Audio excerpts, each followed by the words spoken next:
Баршаңызға сәлем. Бүгін біз пончик дайындайтын боламыз. Ол үшін бізге сүт 250 мг, қант 100 г, бір штук жұмыртқа, сары май 50 г, сұйық май 25 мг, және дрожж 10 г, шай қасық тұз, және ұн 500-550 г, және разрыхитер керек болады.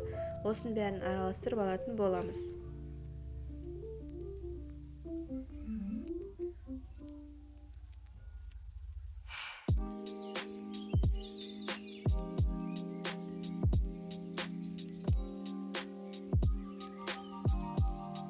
Дайын болған тестімізді осылай көтерілгенше 1 сағатқа қойып қоятын боламыз.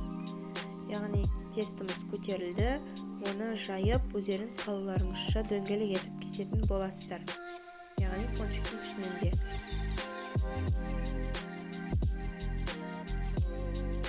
Дайын болған, яғни тестімізді кесіп болғаннан кейін қызып тұрған отқа, майға қыздырып пісіріп алатын боламыз.